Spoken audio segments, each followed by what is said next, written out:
True-10 is brought to you by SA's newest top realtor, Karen Vasquez of Caldwell Banker.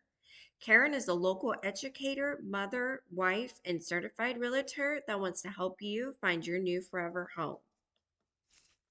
And the story is called The Day the City Went Silent. This is the Benjamin Marconi story. Benjamin Edward Marconi was born on January 8, 1966 to James, Jim, and Minivera Minnie Marconi in Floresville. Well, they moved to Floresville, Texas shortly after his birth. Benjamin graduated high school and he then attended Texas A&M Kingsville, where he earned a business degree. His dad, James Marconi, himself served in the U.S. Air Force and then served with SAPD for 32 years. The love of serving and giving back was something Jim and Minnie instilled in their children early on. So when Benjamin was at A&M Kingsville, he joined the ROTC and served in a fraternity.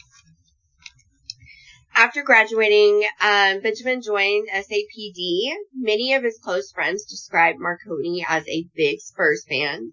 He loved to spend his leisure time walking and sightseeing the city. His family shared many stories of Marconi being one of 4 siblings. His sisters always looked up to Ben, and Ben loved being a protector to his family, nieces, and a big role model. Over the years, Marconi worked his way up to detective. A retired captain, John Salcedo, shared how many guys on the shift called him Macaroni because they couldn't say Marconi. But everyone knew he was a tough officer. He made impressions on fellow officers as Marconi was the first to respond to calls and was not satisfied until the job was done. And I quote from Captain John Salcedo, "I knew that this kid was dependable and a good worker." So it was November 20th, 2016. Marconi had picked up an extra shift that day, as he usually did. It was a quiet Sunday. He was working his South Patrol, which consisted of the downtown area.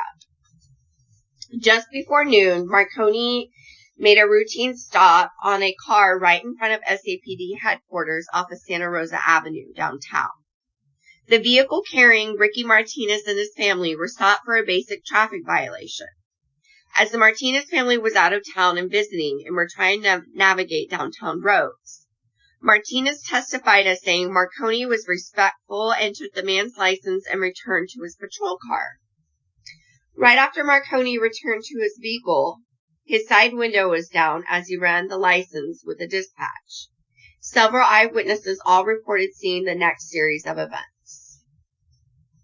A black car pulled up behind Marconi's car.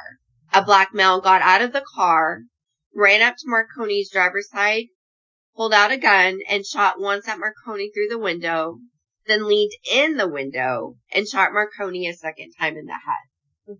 Just in case the first one didn't take. Just in case. The assailant then ran back to his car and sped away. Many bystanders who witnessed, including Mr. Martinez, got out and rendered aid to Marconi. 911 was called and ambulance were dispatched. Marconi was rushed to SA Military Medical Center, or SAMC, as we know it.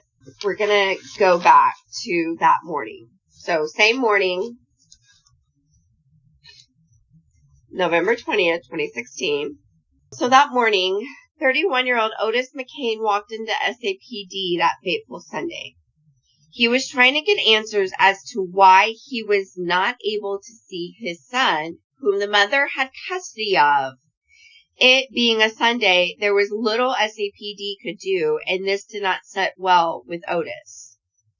Otis McKane had been seen on surveillance leaving headquarters downtown.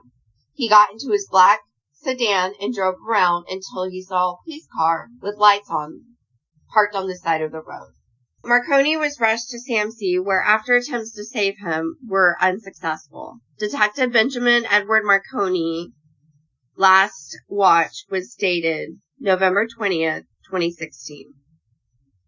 Marconi was 50 years old with 23 years of service. He left behind beloved ones, including children, colleagues, and an impression on a nation. In the days following his slaying, News broke across the nation of Detective Marconi's death. Immediately following the shooting, SAPD, Bexar County Sheriff's Office, and really all of Texas was on high alert. I remember hearing the story. His picture of his car was put up all over media, and many tips and leads coming in, which eventually did lead to SAPD identifying the man in the images and positively IDing his car. From somebody working at a tire shop who actually sold Otis McKane the tires that were on the car. So he remembered the tires he sold, he remembered the car, and then he remembered Otis McKane. So Otis McKane's arrest came less than 24 hours later. He was identified by his car traveling on I-10 east towards Houston, and he was taken into custody along with his new bride-to-be and her daughter. That morning on the 21st is when he was caught. But before they drove off to Houston, him and his new bride-to-be were married on November 21st, 2016. One day after he murdered Detective Marconi. And you can see their marriage license online.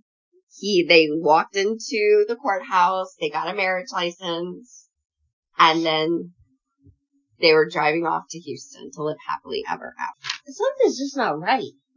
It's never right. What are you talking about? So, the officer pulls over this car. And I don't know all the procedures, but usually he radios that in, right? Right, and he did, pulling over. There's witnesses that see this car pull up behind the police car, get out of the car, shoot the police officer, get back into his car. Nothing's radioed in, saying officer down, nobody comes to the site. Besides what was there, but he drove off. As soon as he shot him, he was gone. So then, of course, all the attention is on saving the person that was shot or doing what they can. So I think that's where all their attention was. And then I think once they realized, oh crap, this guy did what he did. I mean, to be honest, they're lucky that's the only person he shot. Like, I mean, they're lucky he didn't have, like, a deeper, like, revenge, and he didn't go crazy. I don't feel like the everyone. car that he pulled over had something to do with it, but usually in situations like that, it's kind of like a connection between the two. I don't think this is the case this time. Yeah, it wasn't the case. So it's like, like when they're trying to carjack somebody, there's a distraction, then the other person pulls up behind them, and that's how they're able to carjack the car.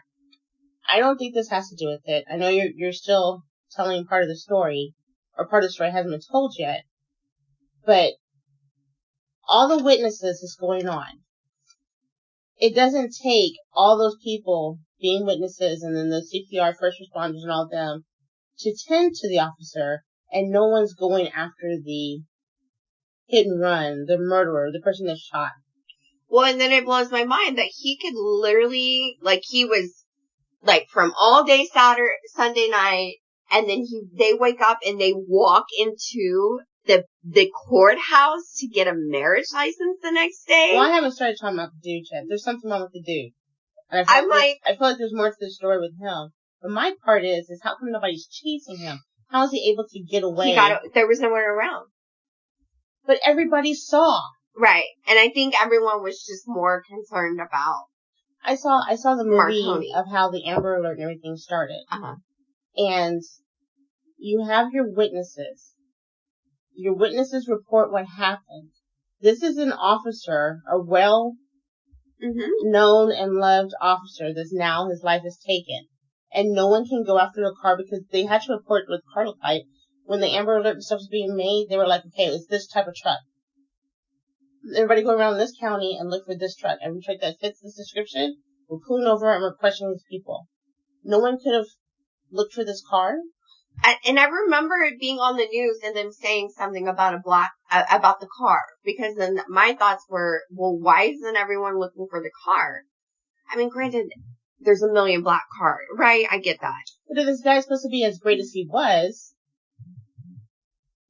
why isn't anybody looking for it? Right. He should not have been able to get away that far. No, I agree. And then he goes to the Justice of Peace. He's in the court. I know. Where there's police The officers. audacity. He's like, gonna be in the the vehicle. balls on that man. So he's parking the vehicle around police and nobody's noticing anything? No. He's able to walk in and get something taken. So that's... And I guess when Otis McKane went Sunday morning to the SAPD, there's video, there's gotta be video of him being in there and exiting and going to his black car, and then I don't know if there's actual video of him actually, getting out of the car and shooting him, but there's just video of the black car, and then all the witnesses said it was the black car. So I guess it just took them a minute to put everything together, because I bet you they would have gone back. Because he's able to drive away and right, drive 24 around. hours. So. I bet you if they would have gone back and looked to see where that black car came from, they would have realized it came from him as he was walking out of SAPD headquarters and getting into... I mean, I don't know what their cameras are like down there. You would hope it would be good, but apparently not. And I mean, the damage is done anyways, but it's just so odd. It is. That there was nothing quickly done to You just think nowadays with technology, you would think everything's just like... And it's not, though. It's not. And that's what frustrates me. It's not. And I can't help but think about, and this is not a Texas situation, but the lady where she's like, someone's outside of my house, and I'll come in and check my house, and the officers go over there, and they're like, oh, you need to turn the pot of water off. Did you hear about that one? No. You hear about that one? You heard about that one, so I thought I sent it to you. And she goes over to turn the pot of water off, and then the officer says something, she's like, oh, I rebuke you. Oh, yes. And oh, yeah, no, that officer's going to jail. Yeah, but I'm like, there's some things that are quickly done. Generally, it's all the bad stuff that's quickly done. I know. But the good stuff, sometimes it's quickly done. I just don't see what the delay was, because if you and I see the same thing, and we're taught this when we're doing CPR, first aid, and they're like, you go call 911. Yeah. Like, they tell you to directly look at somebody and tell them to go call 911. I'm doing the procedure, and then you're gone. So and I'm calling 911. Right. So the witnesses have to be doing something. So they see the man, they call the ambulance is doing what they're supposed to be doing. Somebody needs to be saying, I saw what's going on. And it's what year? 2017. So somebody's got a phone out. No, I'm sorry, 2016. Somebody's got a phone out. Right. Somebody's recording something, and they could be like, oh, officer, I saw it was this black car, it was a pink car, it was a purple car, it was a white man, a black man, Hispanic. But somebody's saying something to where they can go and start saying, okay, well, let's go look and see. Which direction did they go? Left, right. Let's start going those directions. And then you start pulling up cameras from around, the vicinity. You and have you start all looking these people hired in this precinct that can't, like, nothing's happening? Well, and like I said, when they posted on social media, it was the guy that sold the tires for the car that recognized the tires, recognized the car, 3 hours and into the situation. The man. Well, it had to have been way over then, because he went up and got married in the morning. Like, yeah. But I mean, it's well into the case. Right. Because the airing of the stuff doesn't go into TV, and then it has to into rotation for it to show up, for that man to actually, by chance, see it, which it could have been already aired 3 or 4 times before he saw it. Right. Otis McKane was arrested. When he spoke to detectives and when asked why he did what he did, he calmly responded by saying, I wanted to make the police station feel the burn I had in my heart. Meaning, he was upset about not being able to see his son. Oh, wait. I think it makes sense now. I can't see my son, so let me go kill somebody so I can make sure I can't see my son. Right? I can't even fathom. So, the trial included over 50 witnesses, colleagues, family of Detective Marconi, but also the defense of Otis and many who testified about Otis, his character growing up and his recent struggles of not seeing his son. Of course, it was a very publicized trial. After only 20 minutes of deliberations, Otis was ultimately found guilty of capital murder by a jury. Otis McKane did not take this news very well. He became upset. He taking off his necktie and tucking his shirt. Bailiffs attempted to take McKane up, to get McKane up out of his chair, and that's when he elbowed a bailiff in the face, and then he was taken down immediately. to the ground by other officers in handcuffs and taken away. A few days later, Otis McKane was sentenced to death. Otis joins over 175 other Texas death row inmates. And I know we talked about this before, but 8 of those are from Bexar County. And they did executions in June, July, August. And I don't believe there's another execution until next year. There's no set date of when Otis is set to be executed, so he's sitting on death row right now. It's almost like a doctor's appointment. It is. So it's like... But it could be a 5-year wait or a 10-year wait. You never know. You have your PCP who tells you to schedule an appointment, because it's very important for you to get this appointment taken care of. So I call and I schedule the appointment, and the doctor can't see me until 3 months later. Mm-hmm. And by the way, he gets free meals a day. Free housing, free health care, paid by us. He can go to college, too. Oh, he sure can. You're right. So, he's currently housed out in north of Houston in the Polunsky unit. And I bet his son could go see him now. Otis has done many interviews with news reporters. Right now, Otis is on this, I'm a man of God train. You can see him in the interviews, and he's got, he's in the whites, and then he's got his Bible, and he's like, with his bean pie. I'm a man of God now. Because I found God. The Lord is in jail. He stands that the evidence in trial was not sufficient for a guilty charge. Otis McKane has appealed his charge, and no date has been set for an execution. As for Detective Benjamin Marconi, his legacy lives on. His funeral procession was held at Porter Loring and at Community Bible Church because there was just such a huge amount of people and crowds that came to put him to rest. Marconi was cremated, so he wasn't buried anywhere. But his legacy does live on. I know that a lot of SAPD officers, everyone takes his death very personal, and it was it was just so, it's like, why? He didn't even know Otis McKane. He had nothing to do with him. It wasn't like he was arresting him. He wasn't serving a search warrant. He didn't pull him over. It was just so random. And I think that's the part that people don't understand, and it's hard to grasp. And if you ask Otis, of course, it's just his revenge. It's just him trying to get back at the fact that he couldn't see his child. But now he's never going to see his child. There needs to be more story on that part of it. Like, was there a court order saying that he couldn't see his child? Yeah, there was. To people want it to make sense. That's why we like true crime stories, because we want it to make sense, and we want to understand why. But when it doesn't make sense, that's where it's like. Well, and that's what I'm saying. You play the devil's advocate to where it's like he was an innocent bystander. His profession puts him in a place where he's not going to be an innocent bystander, even though he was an outstanding person.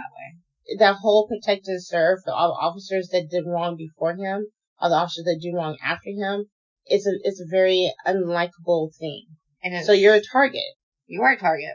And it's not fair to say that you're a target, but that's the role you take. Yeah. I mean, that's because even if Otis was able to see his child and didn't have a situation at all, and was just like, hey, I've got a bullet in my gun, there's a cop. There's songs about not liking cops. Right. So it's like, it's not a very, it's a 50-50, not even 50-50 half the time, but it's a profession that's not given its props because people have downplayed it or don't respect it like they used to. It's unfortunate. It really is. Because like you said, it's supposed to be revenge. If you did something to where it had to have a court law or order put against you to not see your child, that's your fault. Why are you being revengeful? Who are you mad at? Because no one did this but you and the woman that you're with. Right. It's almost like the people that go and be like, well, if you don't want me, then I'm going to take myself and the child. And like, who are you ultimately hurting? Do that. Yeah. Who are you trying to hurt? Why are you trying to hurt anybody? It's a choice that you made, and now it's like, this is the bed that you made, you have to lie in it. You don't go and make it worse, because if you really wanted to see your child, you just made it worse. Like, where was your thought process? Like, he didn't have one. My heart was hurting. What heart? You did something to where your child now has to grow up without a father. Now really has to grow up without a father. Now you made other children have to grow up without a father. And you're still alive, and now your child is never going to look at you right and want to be around you. There's probably a chance that once that kid got old enough, he would want to come and be around you. But now that you just erased all of that, where was your thought process to make sure that you could have made something better? And I know a lot of times we're always like, oh, the system failed. That citizen, the system failed the officer. Yeah. And not so much directly, but like in a roundabout way. Thank you for listening to our story today. And remember, True-10 is brought to you by you, our listeners and supporters. You can follow us on Spotify, YouTube, Instagram, and join us on Facebook. And remember, stay safe, San Antonio.